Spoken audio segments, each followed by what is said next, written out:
No,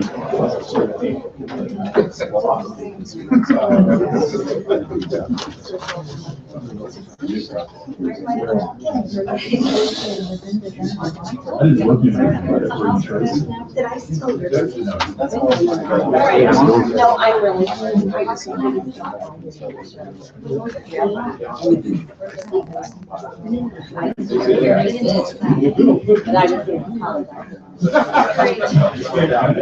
No, I know. No, it does have. Unless Chris. Just for you. Thank you. That line is so fast. But it does have to. That was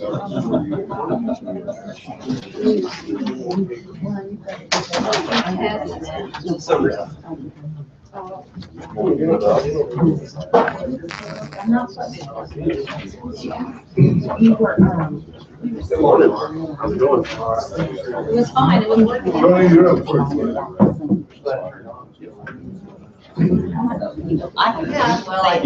wear it with a badge of honor, but and like but I'm not we were sitting. conflicted as I was. I just have time to like get to the things today. Oh, see, I know. I'm in that. I'm in here all day. We were like, okay.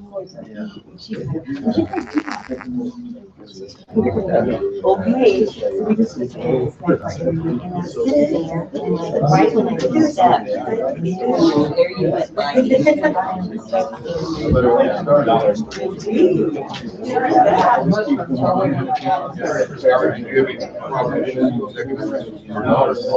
Exactly.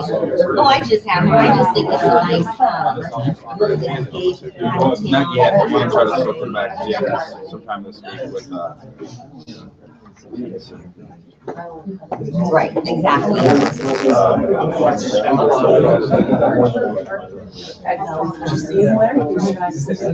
no reason.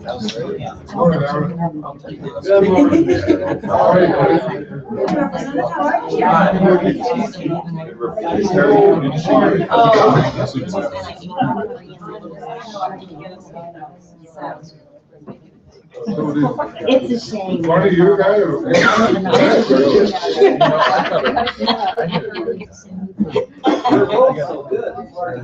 That's exactly what I was thinking.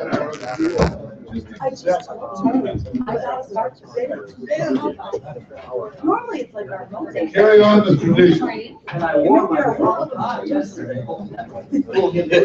I can't get to it.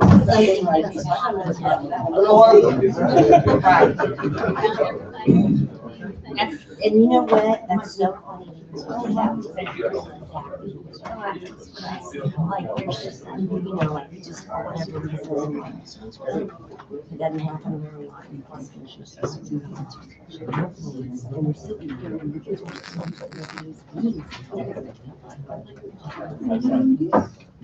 well, there's always a fallback.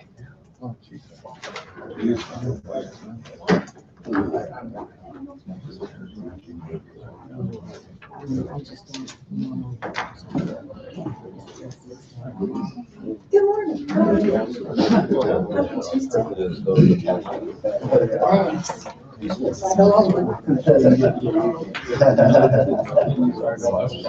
I thought that's what I texted. I feel too tired to today. Right. Split up, and that's okay too. I mean, you know, some of it is like church, like. I'm gonna go check that a day. No way. You're watching like 40 games at a time every night, like I'm. Oh, really? So I can't have. Mine's like a brick. And he has yeah, that's why. My boss told me. I know.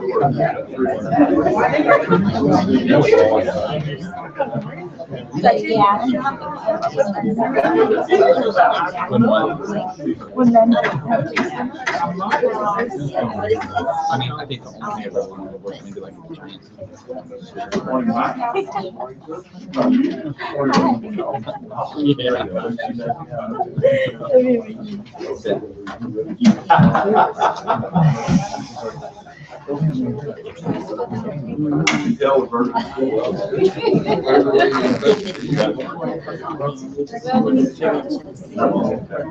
Are you?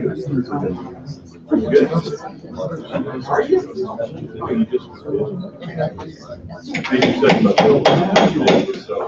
Good morning. I'm going to call the Committee on Pensions to order.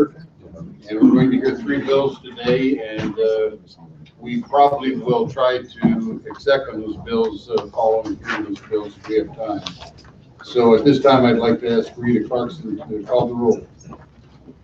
Chairman Walker, Present. Vice Chair White, Present. Representative Anders, Here. Representative Huff, Jones, Justice, Hendrick. Here. Lair. Here. Lyra. Here. Morgan. Here. Rhodes. Here. And Rowland. Present. Here comes Representative Justice. We have a little new way of doing things with technology, and so Rita's learning a little bit about that. So we have a quorum, but we'll have to find out.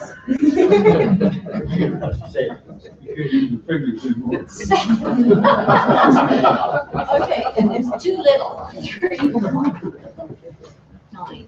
Okay, we've established a quorum, and we'll hear our first bill, and that's House Bill 1472, Representative Duggar. Welcome to the committee. Thank you, Mr. Chairman. Good morning. For the record, my name is Tony Duggar. I represent the 141st District, and thank you very much for hearing House Bill 1472. This is not a new bill. You heard a version of this bill last year and voted it out of committee. However, I did kind of tone it down a little bit this year so that it won't be so controversial and maybe a little easier to move on through the process. So basically what 1472 does is put the burden on the employer to actually be the one who reports the felony conviction to the retirement funds.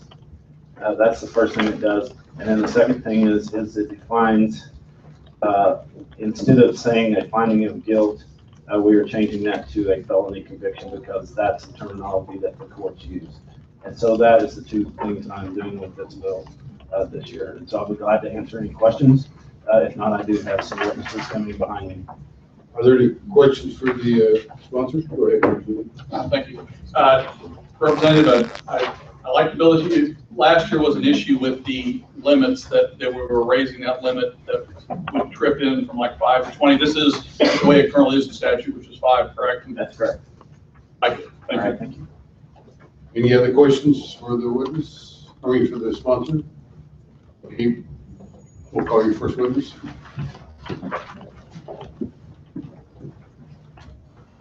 Morning. Bernadette Seymour, I'm the General Counsel for the IMPERS, Mobile Control Employees Retirement System. We met a couple of years ago, right after this statute was first implemented, with other legal counsels from the retirement systems and with OSCA, and determined that the courts did not have the ability to provide notice for us. So in the event you're able to make these changes so the employer is able to give us the notice, at the very least, when the employee is potentially terminated because of the felonious action, we can then follow it through the court system, making it much easier for us to obtain judgment at the end of the process. This then relieves anybody else of any responsibility but retirement systems for obtaining this information. Further, the conviction, the felony conviction is pretty essential if we want to cover pleas. Guilty pleas will not be included in a finding of guilt. So the plea, the guilty plea could be used as a carrot for the defendant to perhaps get to keep their pension in the event they just plead guilty, because that is not a conviction. So I'm sorry, because that is not a finding of guilt. So by changing this, it makes it a lot more certain that we're going to get those individuals who plead guilty and not just get I'm sorry, the plea deals will not be excluded from the process. We feel that that's more in line with what the intent of the original statute was. It's also more in line with other state statutes for forfeiture. Is there any questions for anybody? Any questions? Go ahead. So if a person does this and they plead guilty, then they still are able possibly to keep their return? No, if they plead guilty, they would still lose their pension. They still lose. Yes, but in the event that we don't change the wording to conviction and they pled guilty, they could still get to keep their pension. So it's, up to what you think the purpose of the statute was, but we required, and we found that it was not the intent to overlook those pleas. And that's basically in the law now. I mean, it's covered now, a different wording, but if somebody does some felony, they lose their pension now? No, they have to actually be, they have to be found guilty. So that would mean that there would have to be a final judgment, and that does not include plea deals. So a conviction would include plea deals. And it's a total pension they lose. Yes. I know I'm just a bleeding heart Democrat, but Yeah, it's okay. But somebody, I do something crazy, and my wife suffers consequences. Sure, and it is only those felonies that, felonies committed in the course of employment. So it's not, all felonies. It's not robbing the bank. Okay, thanks. Yes. But they do get their contributions back, right? Yeah, okay. I think I read that in there. So they wouldn't lose everything. They would get their contributions back. They just wouldn't be included in future payments. Thank you. Morgan? Thank you. And you may have said this and I missed it, but was this part about the pleas in last year's bill? In last year's, In terms of if they pled guilty, if they get a plea bargain rather, they would still lose their pension if they pled guilty. you mean in the changes that were offered last year? Yeah, was it in last year's bill? Okay, thank you, Mr. Chair. As I understand from your statement a moment ago, and I think from reading it, the burden becomes on the statutory plan employer to report it, not to follow the conviction process. It appears that the plan will follow the process, because you could be charged and it could be pled down to a misdemeanor. Right. And we could follow that very easily through the court process. As the plan administrator, it is easy to do that if we have noticed that something has happened. Right, and that's basically what this does, is puts the burden on the employer to notify the system.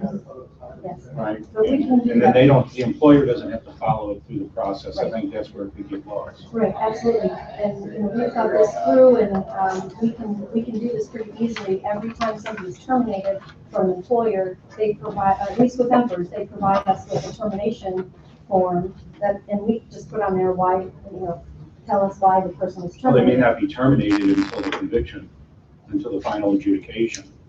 And that's okay. That's okay, because we can still obtain the judgment from the So, court. As I long as you understand. have So, notice. in your opinion, does this require the employer to report the charge? Because they may not be terminated. Right. No, it doesn't require that. But I think Wouldn't that be the that best? the Yeah, employer follows it that through there to was a charge or indictment or whatever you want to call it.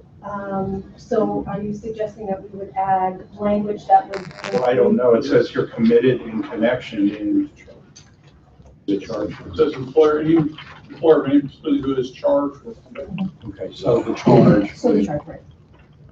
And We begin the process of notifying the system. sure, and we're under the assumption that if you have committed something so terrible in the course of your employment, you're likely going to be terminated pretty close in time to the discovery of the effects. But in the event that they have to be kept on for administrative investigation or something like that, I suppose there could be some time delay, but the charge will be followed, yes. I think it's, And we can communicate this very easily to our employers. Any other questions? Okay. Just a little clarification. Okay. Thank you, Mr. Chair. Just on, excuse me, line 12 of page 1, where through 14, and there was a deletion in the bill. It says the court shall also make a determination on the value of any property or services. Was there a reason why that was taken out? Yeah, because the court doesn't do that. That is not part of the way the laws are written, the felony statutes. So Oscar told us, we really can't tell you this, but it is possibly going to be in the judgment. So if we can't get that information from the judgment, we can possibly get that information from the employer. Hence, asking the employer to provide us with any relevant information regarding the charges, what happened at work, how much did they steal, and then we can implement that $5,000 portion of the statute. So when the charges are put forth on the person and they go to court, ultimately, there is some money, documented in terms of what it is they stole or. Right. Okay. Yeah, but it's documented by class of the felony, and there are ranges, Right. and they don't figure out, this is where we ran into trouble last year with the 5,000 or some other amount of money, because they don't delineate by very small portions. I can't remember now what the amounts were, but it's like 20,000 or 75,000. It's very big separations from, ranges. So this is just easier if we're going to keep the 5,000, and that's what everybody agrees on in terms of about a dollar value. We can come up with ways to figure out how much that felony was quote unquote worth. And last year it was 25,000. I believe we were suggesting that last year. Yeah. And 5,000 is not a huge, it's in the whole scheme of things, that's not a huge amount. Okay. And it's a little result. Right, and that was, I think, part of the struggle last year. We hope to maybe increase that a little bit, but. I guess that 5,000 is in law already. It is. Thank you, Mr. Chair. Any other questions? Okay. Mr. Chairman, just more of a comment. I think the statute reads under $25,000 is like a C felony and above 25,000. So that's where you kind of get into a little of, well, we're going to say $5,000 versus, if the statute says 25 is a B felony versus a C felony. So that's a good clear everything up in the state here. Thank you. Okay, any more questions? Thank you.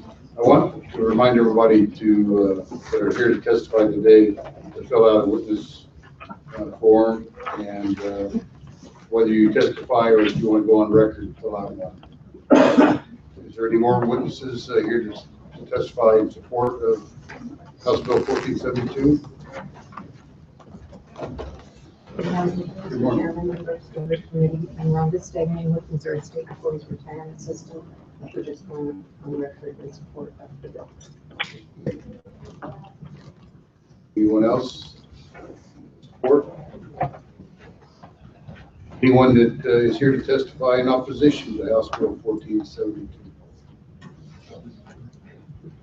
Anybody here that would like to speak for informational purposes only for House Bill 1472?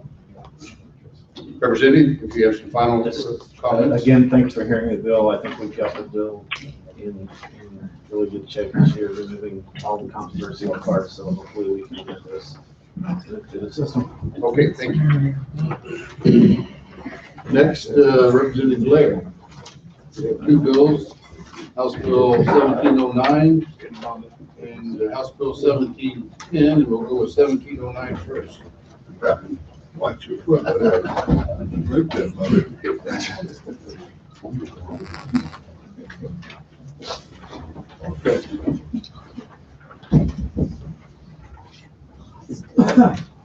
Proceed when you're ready. Representative. Good morning, Good morning. Mr. Chair, esteemed members. Thank you for hearing my bills.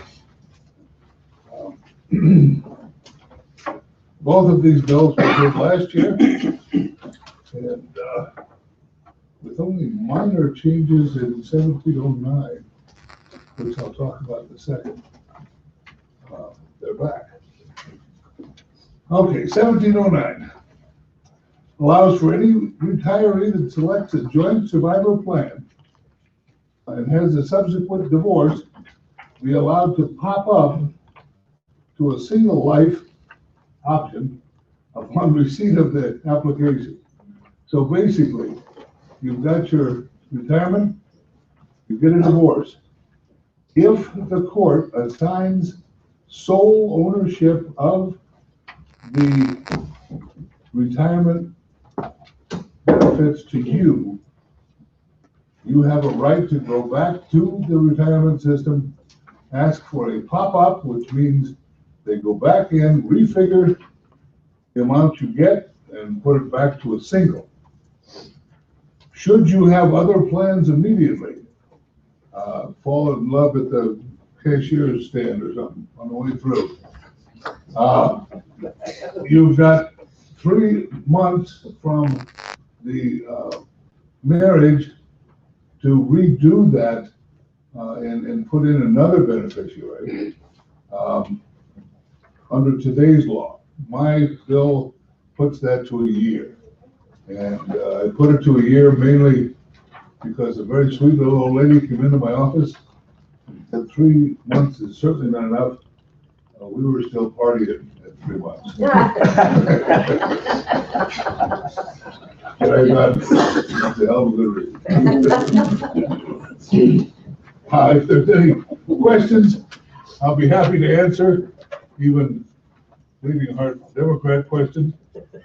Good bill. Any questions? Yes, sir, Representative Morgan. Okay. Thank you. I guess this is the big part question. It's just line 3 of page 1. It's got his spouse. You think that should be changed to his or her? Probably should. Okay. That was my only question. Okay, thank you. Thank you. Okay. Yes, Representative. Comment. I applaud your effort for the sake of love. Thank you. You're welcome. Does that channel you always watching? No. If there are no more questions, I do have lots of Me Too's.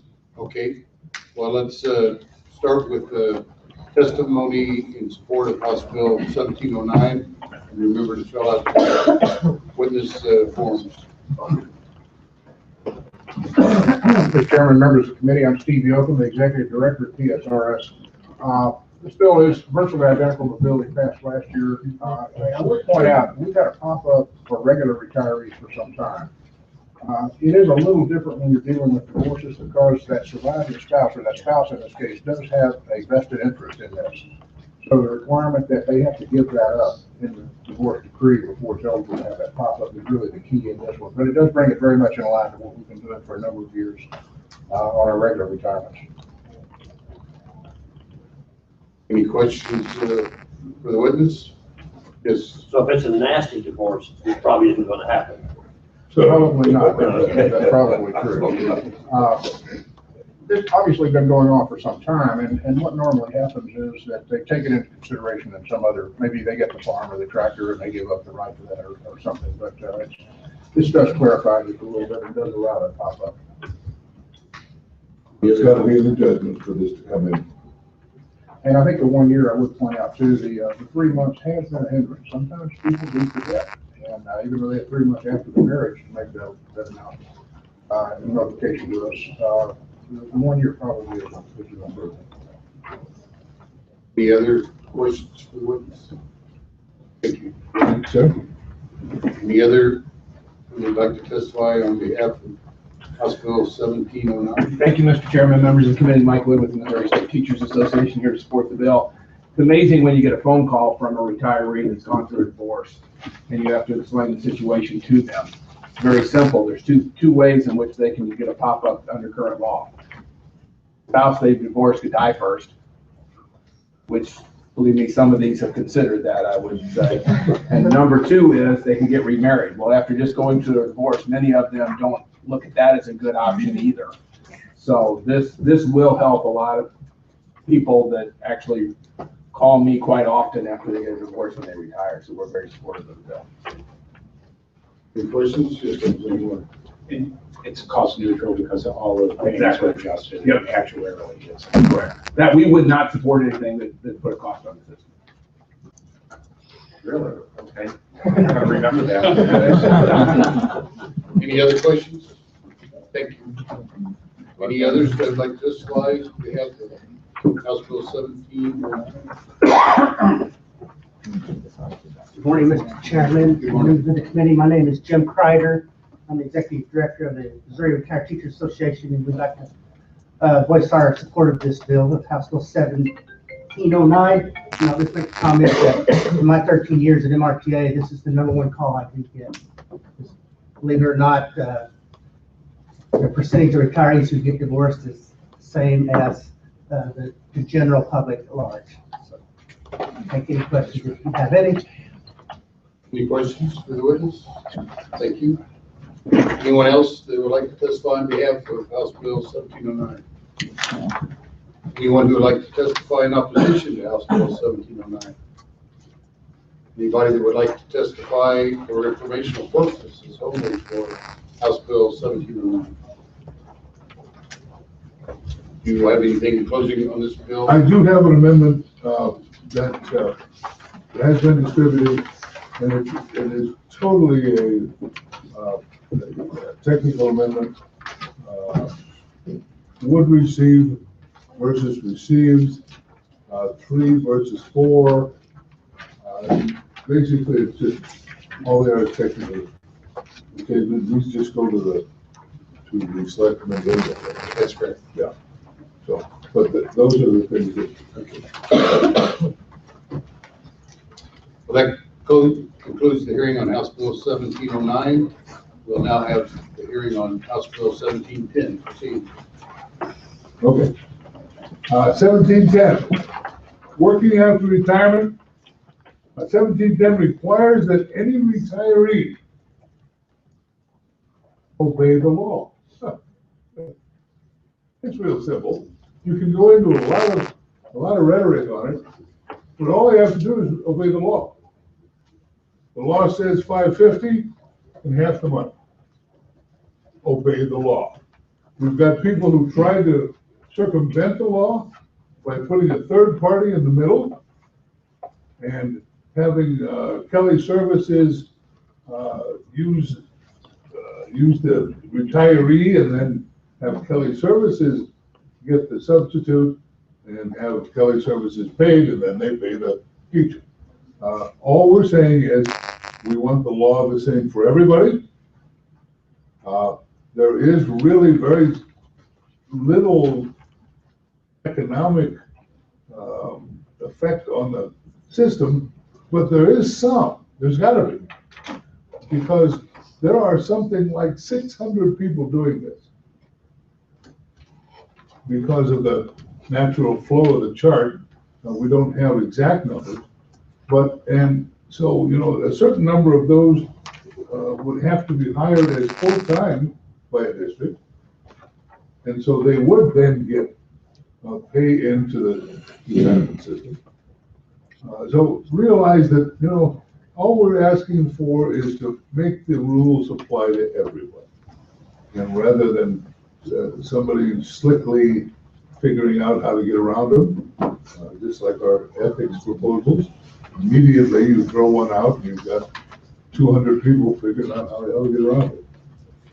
Well, that's basically what we've done. We put a law in, we put numbers in, and we've got people trying to get around the law.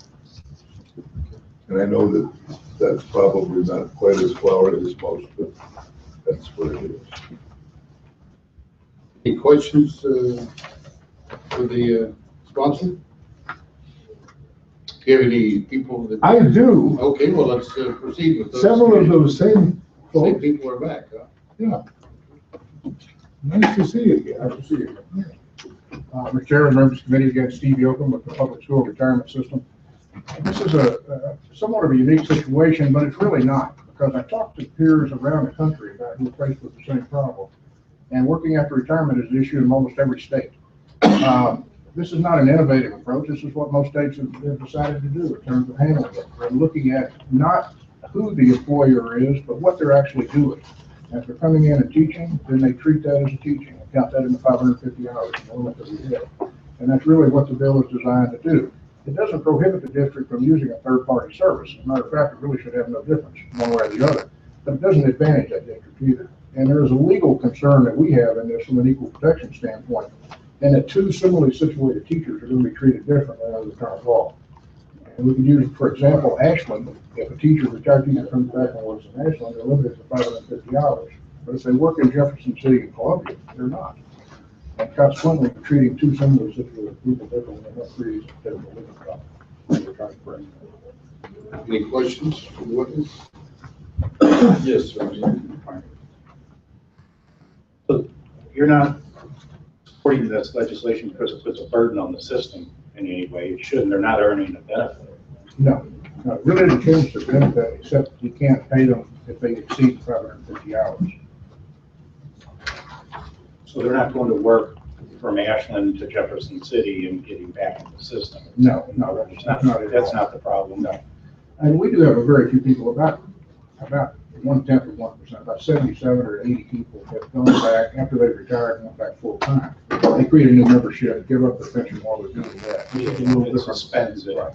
because they don't lose anything. No, it suspends the payments. Suspend the benefit and they'll start creating a new benefit if they work on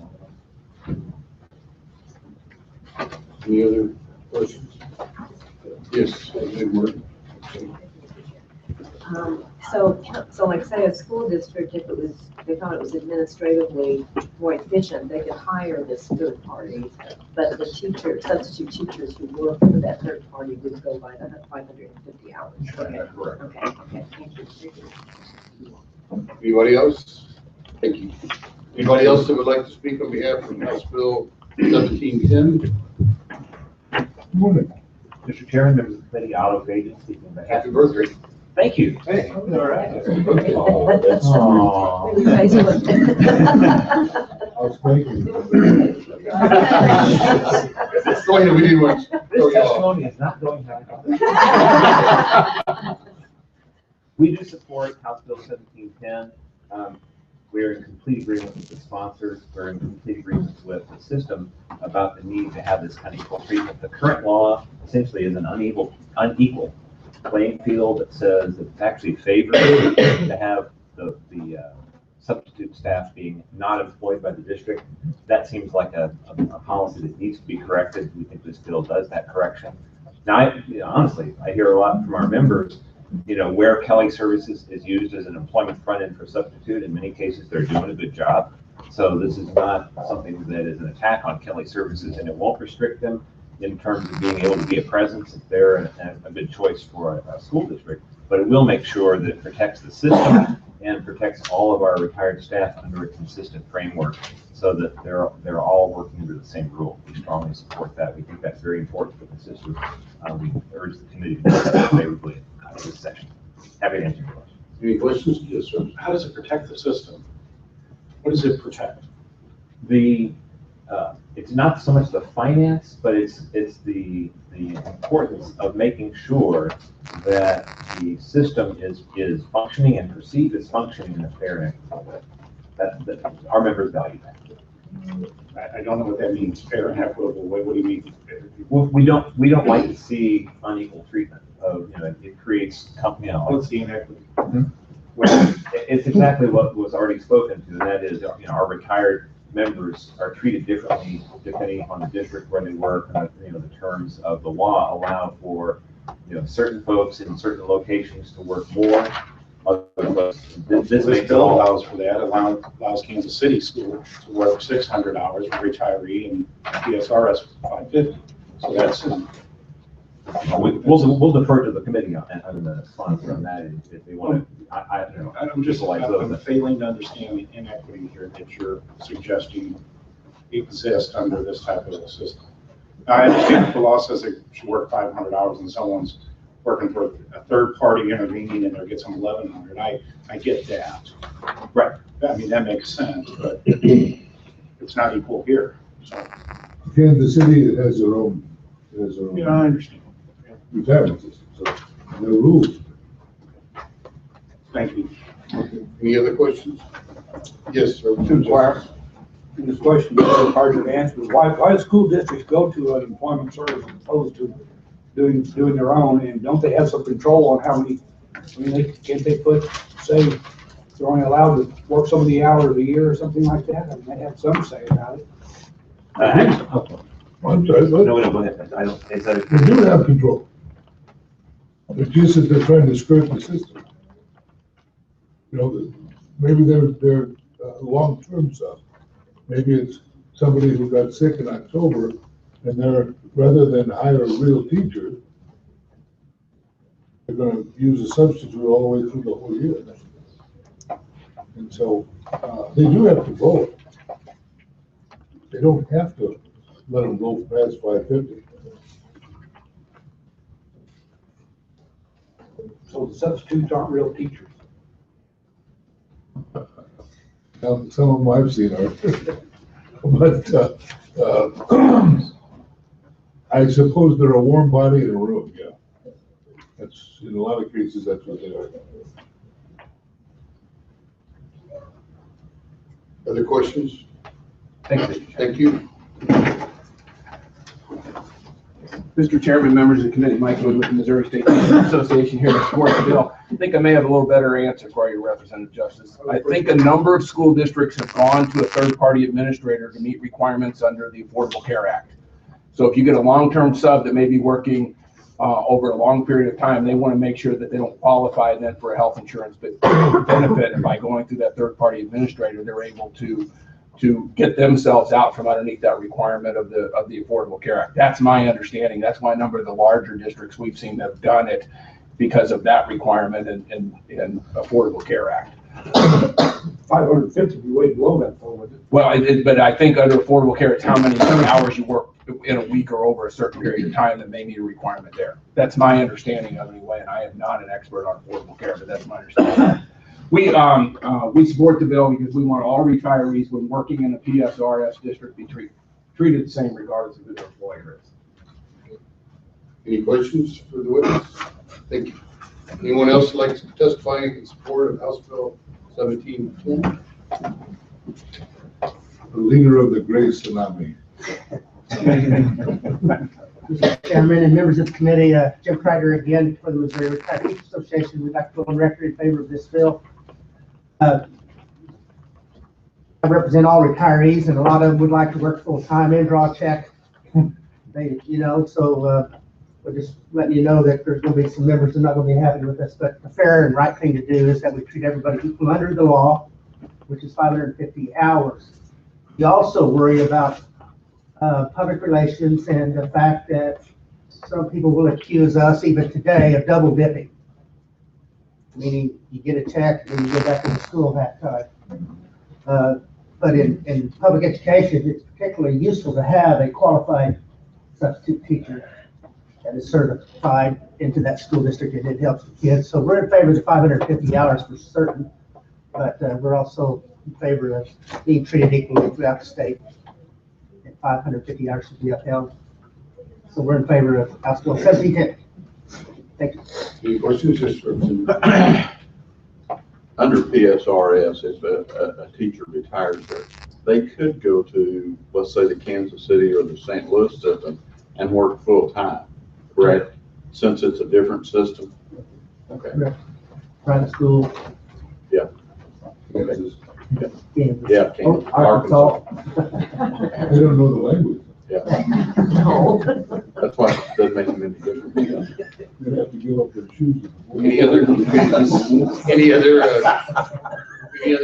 questions for the witness? Thank you. Anyone else that testify in support of House Bill 1710? Yeah.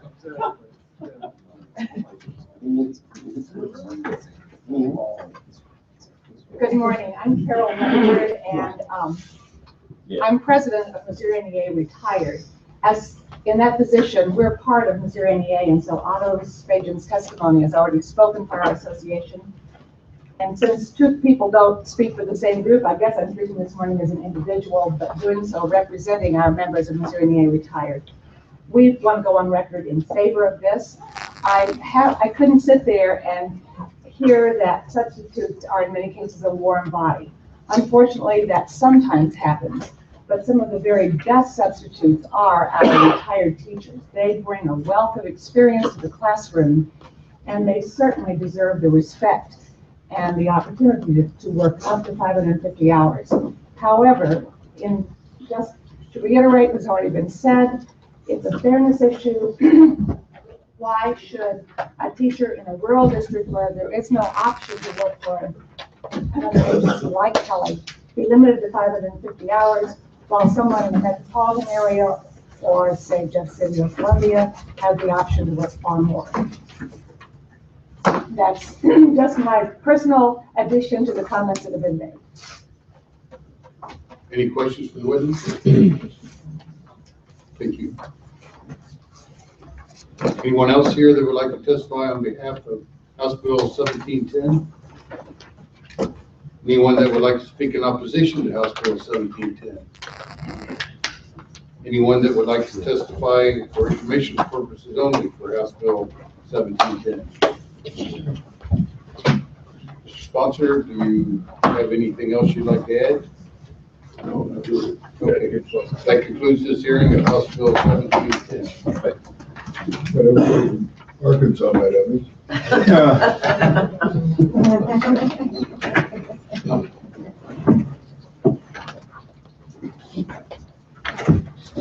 Okay, at this time, I'd like to go into executive session.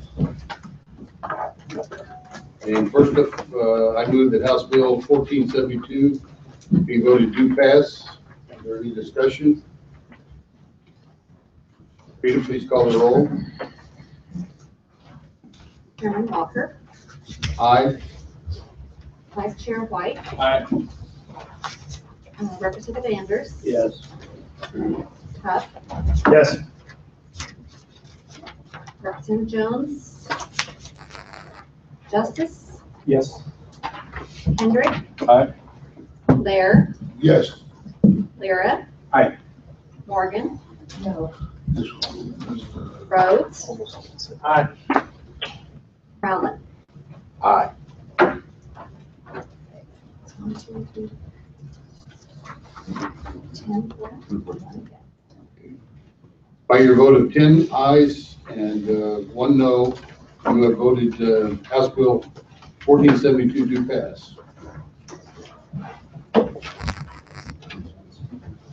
Mr. Chair, just to be sure, the amendment isn't voted on here, it goes to the select committee, right? That's my understanding.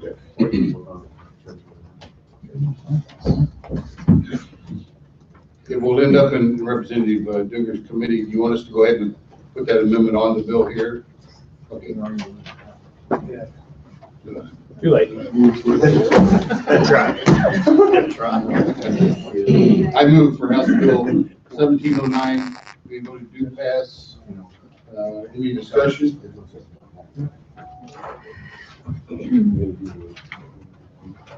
Who has amendments? Everybody should have. Okay. We have a copy, I do not have some. Okay, make sure that, I can give you mine, Bill.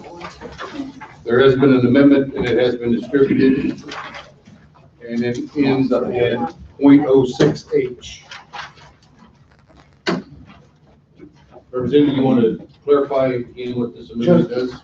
Basically, just technical things. Would receive and inserting the word received rather than would receive, changing 3 to 4.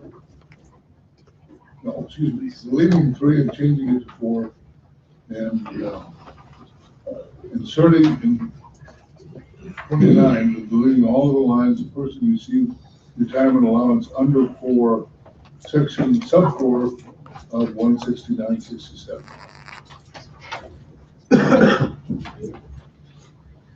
Any discussion? All those in favor of adopting House Committee Amendment 1, notify by saying aye. Aye. Those opposed? Say no. The ayes have it. We've adopted House Amendment 1. Is there any further amendments to be offered? Okay, I now move that House Bill 1709 would be voted do pass with House Committee Amendment 1. Is there any discussion? Mr. Chairman, Yes. do we have to produce a committee sub? No. Okay, thank you. Okay.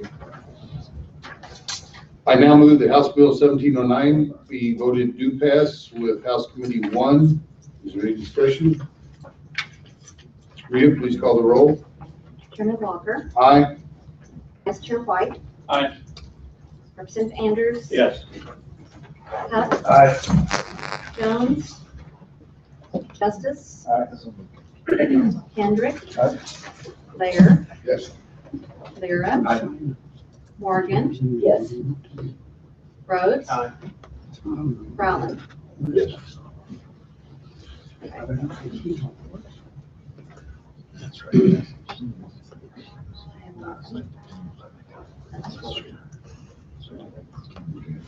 By a vote of 11 for and 0 against, you have voted House Bill 1709 do pass with House Committee Amendment 1. Okay, we'll now go to House Bill 1710. And I move that House Bill 1710 be voted do pass. Is there any discussion?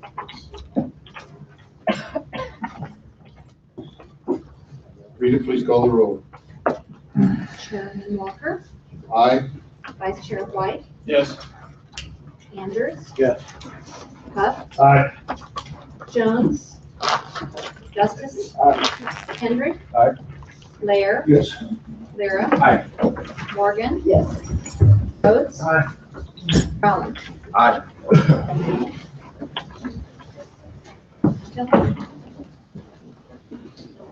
11 for and 0 against. So we voted House Bill 1710 to pass. Did you want to do anything with this bill besides that? Consent, yes. please. Yes, okay. I move that House Bill 1710 be voted do pass by consent. Discussion? Not read it, please call the roll. Chairman Walker, Aye. Vice Chair White, Aye. Andrews, Yes. Huff, Jones, Justice, Aye. Kendrick, Aye. Lair, Yes. Lyra, Morgan, Yes. Rhodes, Rowland. Aye.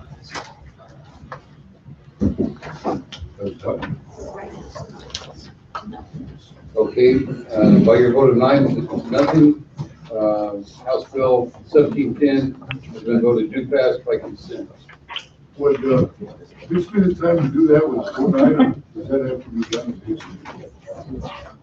Can we do it in your committee? Consent? No, consent? We have to do it now. Yeah, because if it goes to consent, it doesn't come to my committee. So if it goes to rules. Before we adjourn, I'd like to welcome back Michael Huff. And Michael, do you have anything you want to say quickly? You were on the schedule last week. Sure. Just briefly, I'm the new director of the Joint Committee on Public Employee Retirement, working with Representative Lyra, Representative Walker, Representative Andrews. We're here, we put together a weekly tracking sheet of all the Senate and House bills. All of you should be receiving it. If you need more information, please contact us. We're going to be doing our annual report later this month with our first quarter meeting. Everyone is welcome. If you need any retirement help or questions, please come see me and Janelle in 219A. Thank you.